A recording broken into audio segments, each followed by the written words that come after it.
kemarahan publik sekarang ini ada dua hal yang membuat orang marah banget. Belum pernah kejadian kayak begini dalam sejarah Republik kita. Satu, orang marah mengenai etika. Yang kedua, orang marah mengenai dinasti, politik dinasti gitu. Soal dinasti politik, apakah dalam konteks negatif, apakah dalam konteks yang netral setidaknya. Jadi kalau kita lihat politik sebagai ladang pengabdian, ya bagus. Kalau kita memang melibatkan keluarga kita untuk juga berpolitik. Semua dinasti, ya kan? Kita jangan cari yang negatif lah, cari yang positif, ya. Orang ingin berbakti, apa salahnya? Kalau dinastinya Pak Jokowi ingin berbakti untuk rakyat, kenapa? Salahnya apa? Masalahnya harus dibenahi negara ini gitu loh. Dari segi etika dan dari segi modernisasi kelembagaan. Jangan lagi ada feodalisme dan politik dinasti. Pak Prabowo juga mengatakan bahwa beliau juga dinasti politik karena ayahnya dulu menteri, ya, kakeknya dulu adalah pejuang politik. Saya juga dinasti. Saya anaknya Sumitro, cucunya Margono, Joyosumo. Kita dinasti yang ingin mengabdi untuk rakyat. Semua orang marah, termasuk Romo Magnis, termasuk Gunawan Muhammad, menggambarkan idealisme para elit kita sudah sampai puncak nih. Kalau soal pertalian keluarga, hal yang sama kita lihat di PDI Perjuangan. Mulai dari Bung Karno ke anak-anaknya, Ibu Megawati. Apa yang ditulis oleh Ibu Mega itu puncak dari idealisme berbagai kelompok. Ya kan? Dan itu juga tercermin di sikapnya Romo Magnis, Gunawan Muhammad. Juga para jenderal bintang 4, ya kan, demo. Dalam sejarah yang demo itu rakyat biasa, ya kan. Sekarang ini yang demo ini elit, yang biasanya demo itu aktivis mahasiswa. Sekarang profesor doktor 3 kali botak saking pinternya, tapi demo gitu di seluruh Indonesia. Jadi kita harus mencatat ini sebagai persoalan serius. Intinya terlepas dari menang kalah nanti di putusan MK, negara kita harus dibenahi. Ya, dari segi etika, dari segi modernitas dan modernisasi kelembagaan politik. Sejumlah media luar negeri menyoroti politik dinasti Presiden Joko Widodo. Pemberitaan dunia menyebut demokrasi di Indonesia mengalami kemunduran dengan majunya putra sulung Jokowi, Gibran Raka Buming Raka, sebagai Cawapres 2024. Ya, itu kan masyarakat yang menilai, dan dalam pemilihan pun, baik itu di pilkada, di pilihan wali kota, pilihan bupati, pilihan gubernur, pilihan presiden, itu semuanya yang memilih itu rakyat. Yang menentukan itu rakyat, yang mencoblos itu juga rakyat.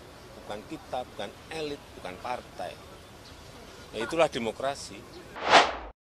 Pemberitaan dunia bahkan menyebut demokrasi di Indonesia mengalami kemunduran dengan majunya putra sulung Jokowi, Gibran Raka Buming Raka, sebagai Cawapres 2024. Di dalam negeri, bertubi-tubi publik mengkritik dinasti politik yang dibangun Presiden Jokowi sebagai bentuk upaya melanjutkan kekuasaan demi melanjutkan program-program mercusuar. Putusan MK dinilai sebagai antitesis demokrasi dan mencederai lembaga MK itu sendiri sebagai lembaga tinggi negara. Nyatanya, ketukan palu Anwar Usman mengantarkan sang keponakan Gibran Raka Buming Raka ke pintu gerbang Pilpres 2024. Sesudah Majelis Kehormatan MK membuat putusan, kan semua memberi harapan kepada MK. Coba kalau ketuanya masih yang lama, kan siapa yang mau berperkara? Todung Mulyo bisa ada di dalam tadi. Masa iya dia mau berperkara, kan gitu kan, di MK. Tapi sesudah ketuanya sudah diganti, dia tidak boleh lagi menangani perkara. Ya alhamdulillah, semua menaruh harapan pada MK, maka kita percayakan aja. Ex-Ketua MK Jimli Asidiki, halal bihalal Idul Fitri 1445 Hijriah di kediaman Ketua Umum PDIP Megawati Soekarno Putri di Jalan Teguh Umar, Jakarta Pusat pada Rabu 10 April 2024. Jimli membeberkan alasannya mengapa menghadiri open house terbatas di kediaman Megawati. Ia menyebut sudah 4 tahun dirinya tak halal bihalal dengan Megawati akibat COVID-19. Padahal menurut dia, dulu setiap tahun selalu halal bihalal ke rumah Megawati. Nah, Bu Mega juga sudah lama sekali, 4 tahun kali. Padahal dulu kan setiap tahun mesti datang saya ke sini, ucap Jimli.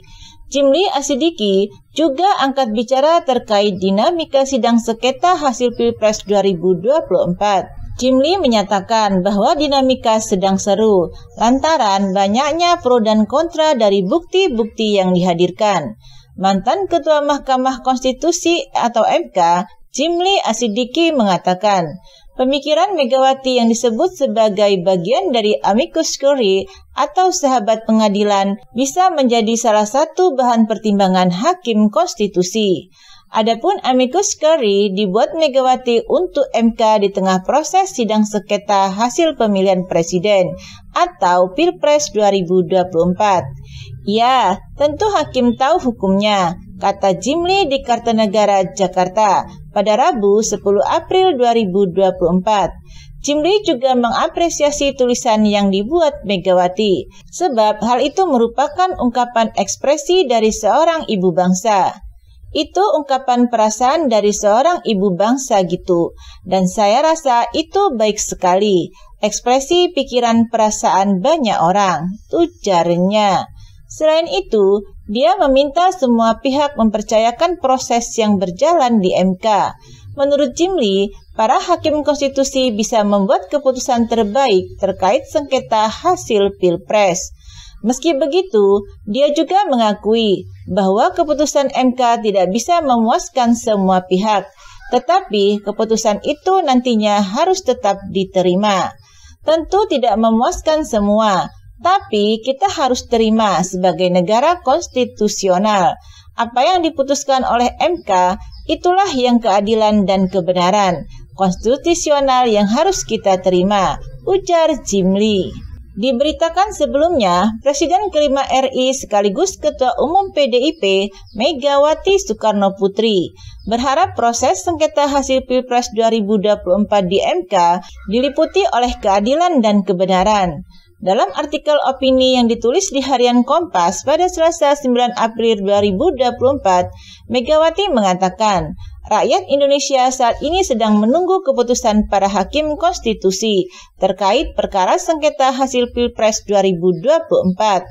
Dia pun berharap perkara itu diputus seadil-adilnya berlandaskan Pancasila. Bagi bangsa Indonesia, pentingnya keadilan dalam seluruh kehidupan bernegara tercermin dalam Pancasila. Sebab Pancasila lahir sebagai jawaban atas praktik hidup eksploitatif akibat kolonialisme dan imperialisme. Tulis Megawati dikutip dari kompas.id. Menurut Megawati, hakim konstitusi mesti bersikap negarawan karena bertanggung jawab terhadap terciptanya keadilan substantif dan menempatkan kepentingan bangsa dan negara sebagai hal yang paling utama. Megawati menyatakan, keadilan dalam perspektif ideologis harus dijabarkan ke dalam supremasi hukum. Sumpah Presiden dan Hakim Mahkamah Konstitusi menjadi bagian dari supremasi hukum. Namun, bagi Hakim Mahkamah Konstitusi, sumpah dan tanggung jawabnya lebih mendalam dari sumpah Presiden, kata Megawati. Dalam tulisan opini itu, Megawati juga menyampaikan Presiden adalah pihak yang bertanggung jawab, mempraktikkan etika dalam bernegara. Presiden memegang kekuasaan atas negara dan pemerintahan yang sangat besar. Karena itulah penguasa eksekutif tertinggi tersebut dituntut standar dan tanggung jawab etikanya agar kewibawaan negara hukum tercipta, ujar Megawati. Megawati juga menyatakan Presiden harus berdiri di atas semua golongan dan bertanggung jawab atas keselamatan seluruh bangsa dan negara.